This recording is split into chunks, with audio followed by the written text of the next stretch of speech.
everyone, how's it going? It's here, Hector. Welcome you guys to again 24K Lorcana. Hopefully you guys enjoyed this opening weekend. It was awesome. It was great opening packs, opening boxes, whatever you guys got, trolls, gifts, etc. I was very lucky with some of the pulls I got through the product that I got, and I was honestly very lucky of the way I got my product. One of those ways was by getting first place in a box tournament that AG hosted. So got first place there.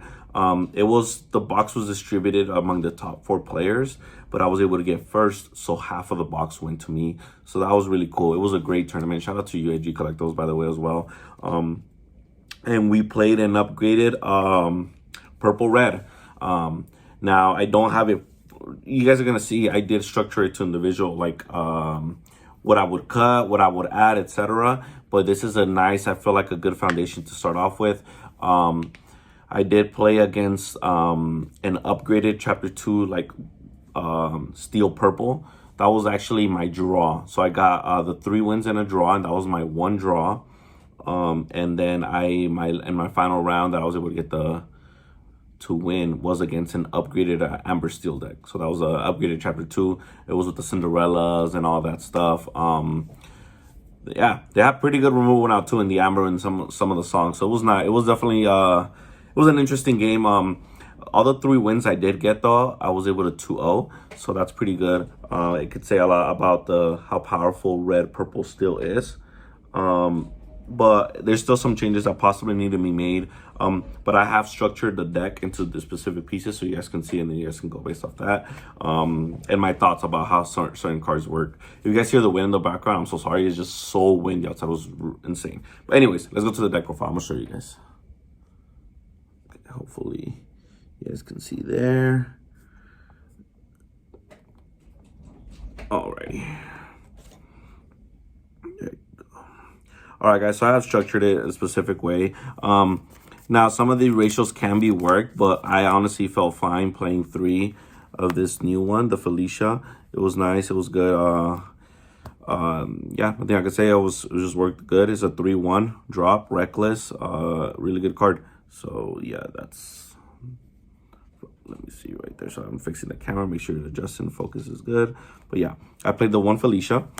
The next part of that I do want to show, that's it for the 1 drops, by the way. That's all I played. It was fine. I guess you can add a 4th for Felicia if you really wanted to, or you can go with like maybe 2 Tibbs. It's up to you. I did play the 3 items. I am no longer playing Magic Mirror because this deck draws so much. You're gonna see what I play. And then I no longer play Cauldron because this deck doesn't need it.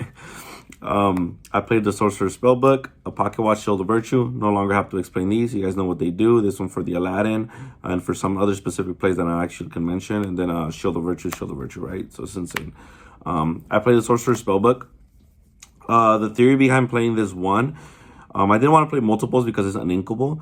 And then you don't want to play multiple inks just to gain the 1 lore. But having 1 is really fine because as you're playing your control matchup and then you're kind of just paying the winning to gain a lore, is you no longer have to play catch up later on, because no matter what, if you're dropping this, once you drop this, even if you're at 0, now you have 20 turns, right? So like obviously you're going to gain more lore throughout the match, but like maybe this giving you 5 lore comes up a lot. Like that's a turn or 2 turns that they have less in order for them to like try to figure it out.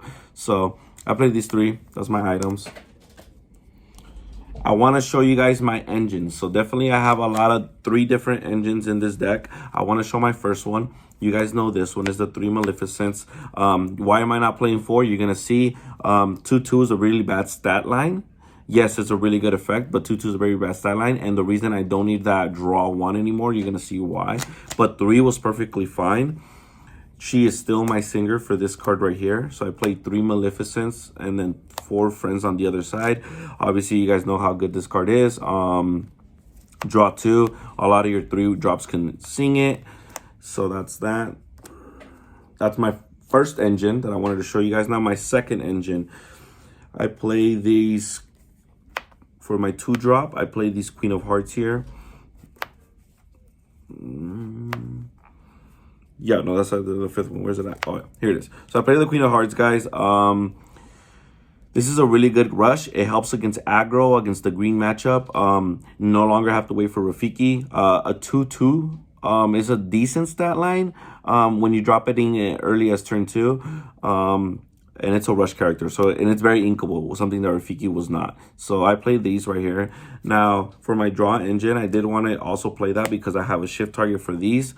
Now this fifth one is definitely different, but as you guys can see, it's a really good card just to play, to shift into. You could play it on as early as turn 3. If you shift it into turn 3, turn 4, I'll show you guys I have another rush character in drop 4, and then I have a rush character in Maui. So every time one of your characters challenges another character, you draw a card. So this is another way to draw your engine, and they're gonna have to kind of just out this. So you got the Maleficent replacement. This just gets you way more value, and then it's just the little target. It literally helps out with aggro matchups. So I think this is a good package. Maybe play 3 of these if you want to. This is one that could be a flex spot, but I like the way it is at 4/2. Now, my other package that was just going insane that day, honestly, was just MVP. I'm not gonna lie, it was working amazingly. It was the Madam Mim, I don't want to butcher her name, package. So I played 3 of these. This is a 2-drop. It doesn't have a great effect other than bouncing one of your own, but having a 2-drop that's a 3/3, that's very, very solid. So sometimes I would just bounce. This is more for like mid and late game because you're dropping your rush, but you're able to bounce a lot of interactions that you want to play again with the Madam Mim package. I played the rush one. This is a really good card. This is one I would probably consider playing 4 of. It's a rush character, just solid. It's a 4/3, has rush. It's a 3-drop. What's the downside? You have to bounce something you control, right? So as you guys can see, you can bounce in this deck Elsa's. You can bounce Maleficent Dragons. You can bounce one that I was bouncing a lot was the Maleficent 3, which is why I also don't need to play 4 anymore.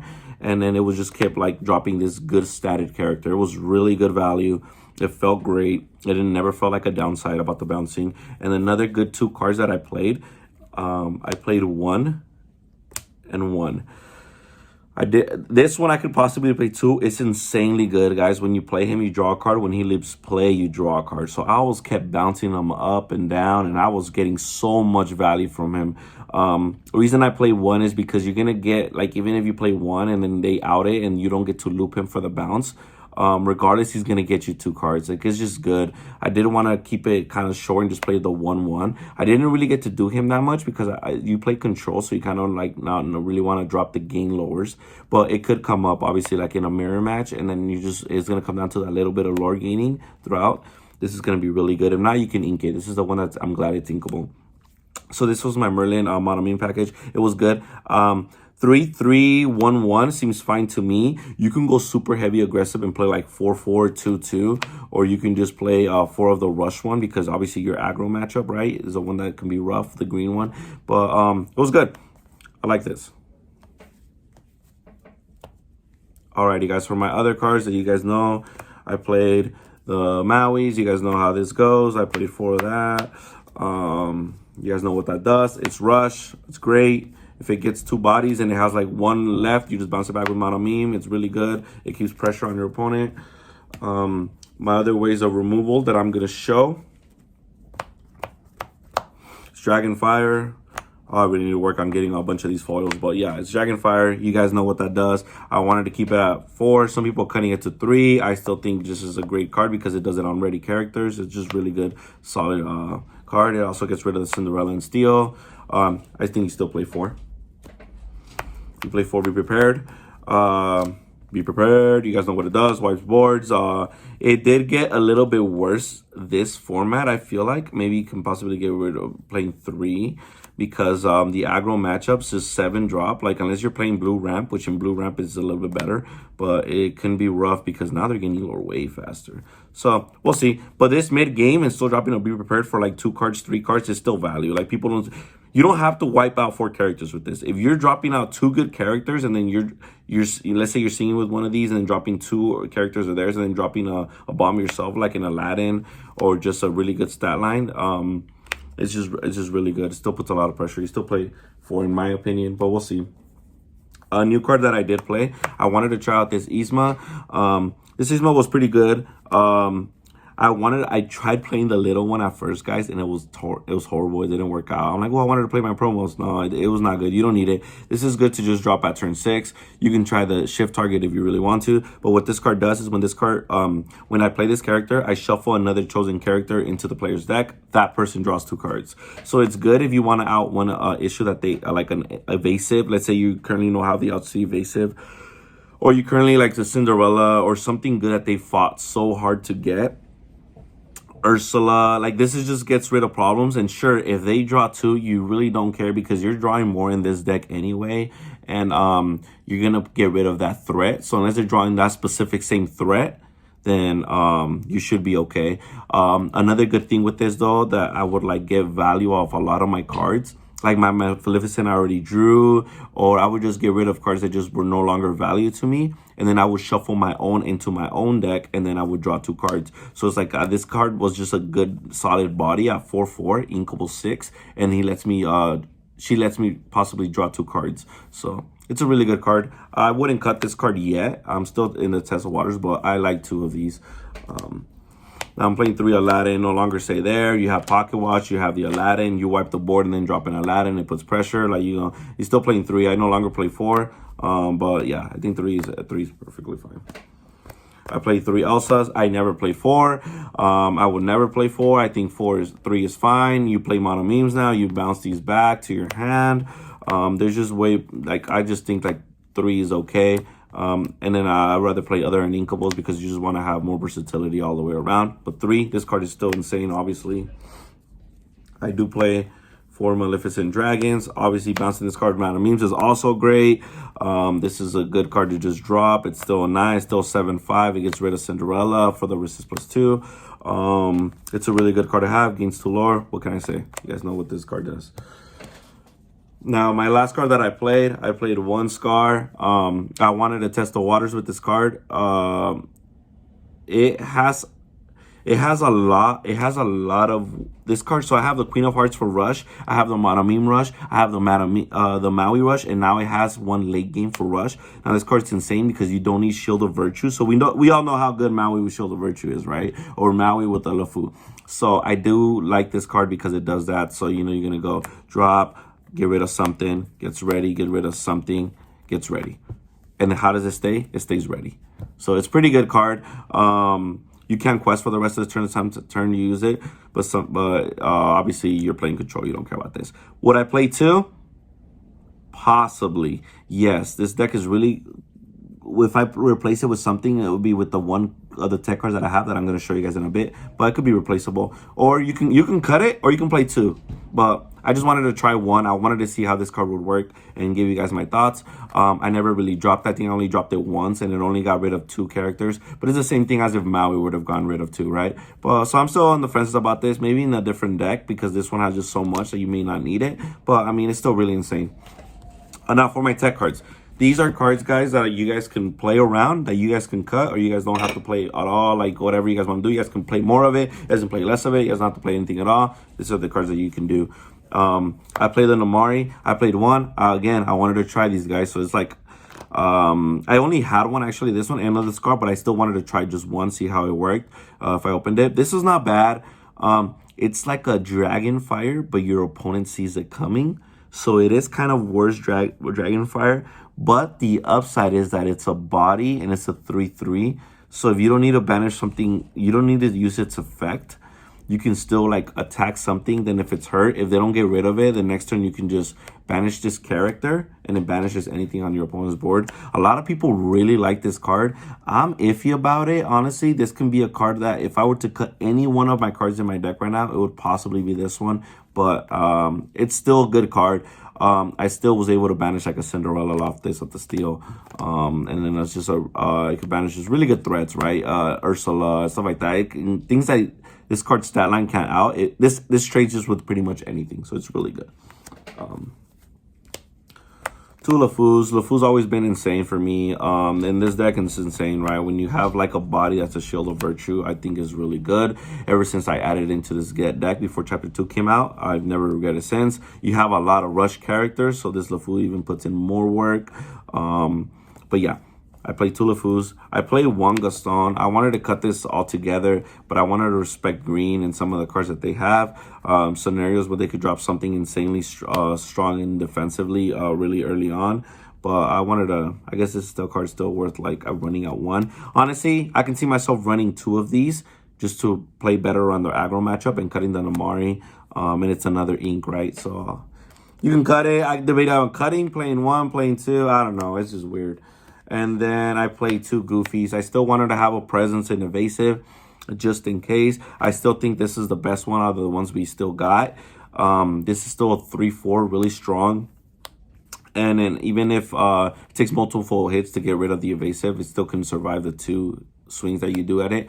But also Steel still struggles around it. I'm still dropping it. And then regardless, Steel has to require to still use two cards for this. So it's really good trade-off. I still like this Goofy. I still like it in the mirror if they sleep on it. But yeah, two Goofies. And then two Shere Khans. This is like another, like the Queen of Hearts. Instead, is when one of my character challenges another character, I gain a lore. So pretty much, this is really good. 3/3 stat line is also very solid. A lot of the 3/3s that have effects in Ruby are like 2/2s, right? Or the purple is 2/2s. This is a 3/3 stat line, so it's just a good body altogether. But whenever one of my characters challenges another character, I gain a lore. So it's really good. It's really solid. I would actually like to get an enchanted one of these, so we'll see what happens. But it's a good presence to have on board. You never really quest with him. You just keep him there, and he's going to gain you lore because of its effect. So, like I said, in a deck that's full of rushes, this card is insane. But yeah, that's 60 cards. That's kind of like an upgraded for right now. I still got to do tweakies. I still got to play around with other cards that I wanted to play around, right? There's like honorable mentions, honestly, with the new cards. There's a Lady Tremaine. There's other cards that you guys can play in this deck. The reason I wanted to do the Isma is because it was inkable. They're both 6-drop, Lady Tremaine and the Isma, but the Isma is inkable, and you can also use it on yourself to draw 2 cards. So I know a lot of people are like highly on Lady Tremaine, but I think she's okay. Yeah. Let me know what you guys think. Hope you guys enjoyed this video. Sorry if I went too much in depth, but I feel like it's a new chapter. I have to describe the new cards. Make sure, hopefully, you guys like, subscribe, share it to your friends. And yeah, I'll catch you guys next one. Thank you for watching, guys.